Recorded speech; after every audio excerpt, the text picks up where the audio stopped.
Hello and welcome as we continue our journey toward the third Sunday of Easter, April the 18th, 2021. And today I would like to read for you our Psalm for Sunday, which is Psalm number 4, and then share some reflections that I've gathered for today. Answer me when I call, O God, defender of my cause. You set me free when I was in distress. Have mercy on me and hear my prayer. You mortals, how long will you dishonor my glory? How long will you love illusion and seek after lies? Know that the Lord does wonders for the faithful. The Lord will hear me when I call. Tremble then and do not sin. Speak to your heart in silence upon your bed. Offer the appointed sacrifices and put your trust in the Lord. Many are saying, who will show us any good? Let the light of your face shine upon us, O Lord. You have put gladness in my heart, more than when grain and wine abound. In peace I will lie down and sleep, for you alone, our Lord, are my rest secure.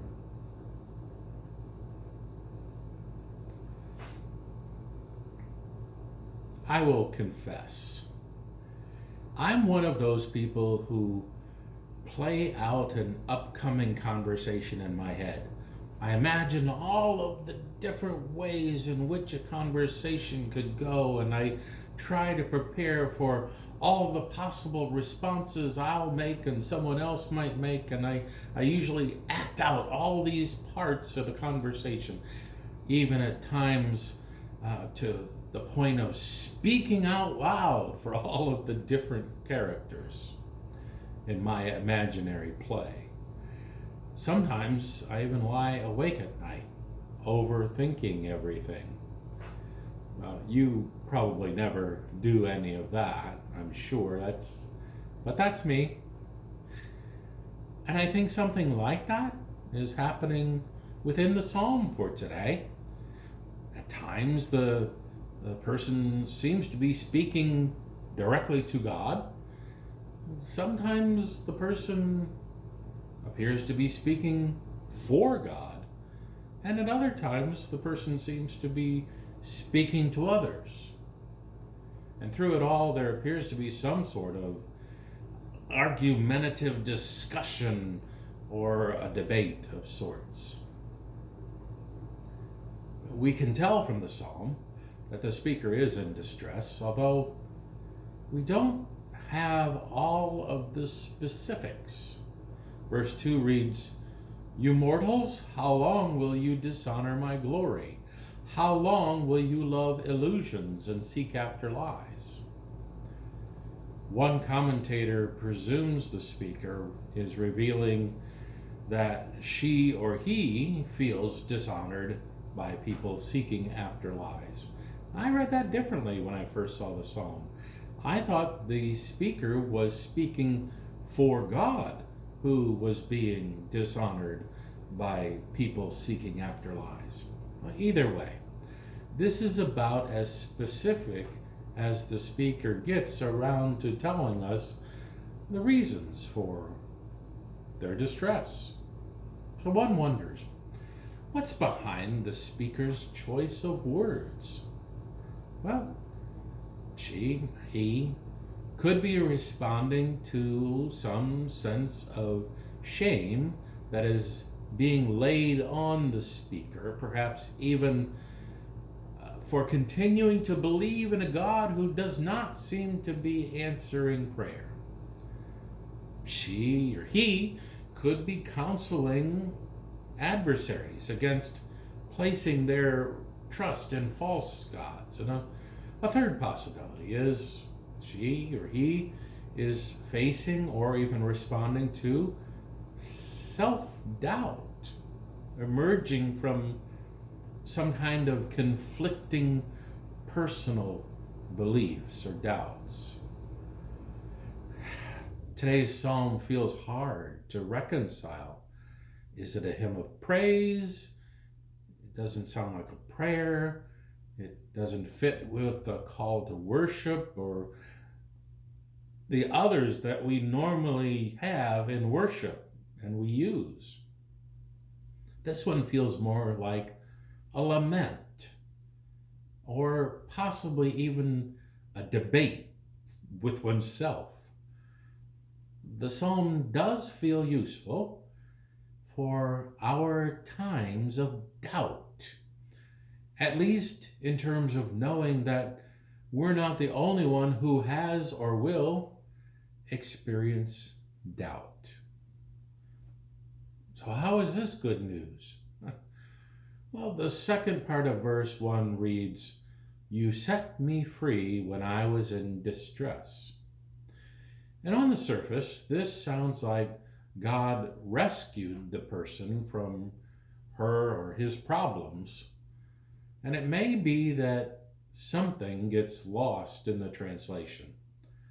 The idea behind the word as distress is choking, as if something is constricting a person's neck.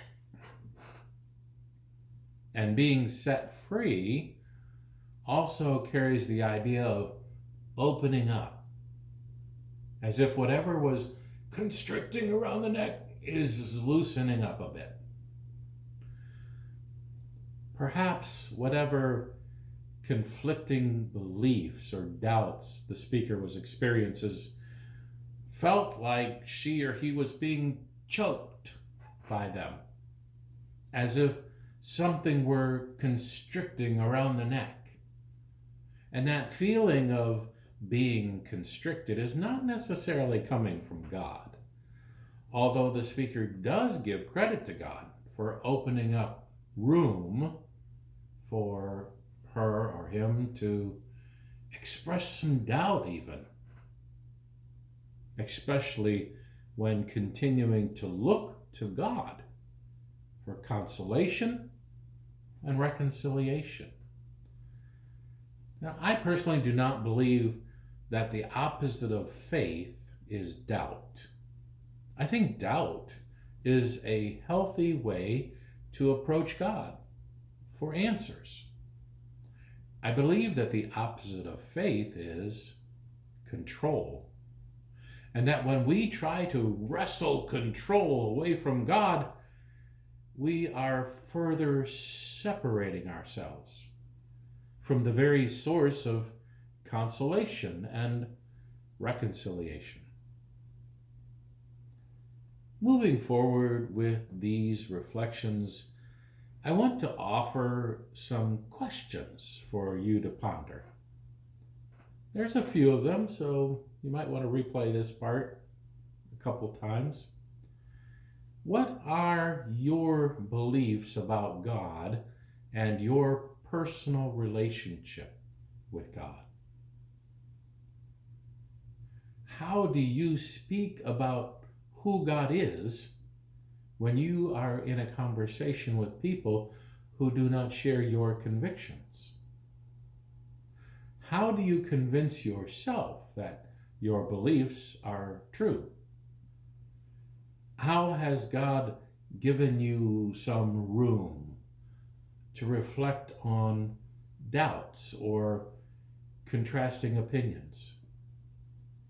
And finally, do you understand God to be better, even more so than your best day ever? Just do not let these questions keep you up at night. Ultimately, trusting in the Lord is the speaker's sleep aid. Listen again to verse 8 as we conclude today's reflections. "In peace I will lie down and sleep, for you alone, O Lord, make me rest secure." Thank you for joining me again today. I hope you have given you some things to think about this week as we continue our journey toward the third Sunday of Easter, April the 18th, 2021. I hope you have a good and rest-filled day. Take care and God bless.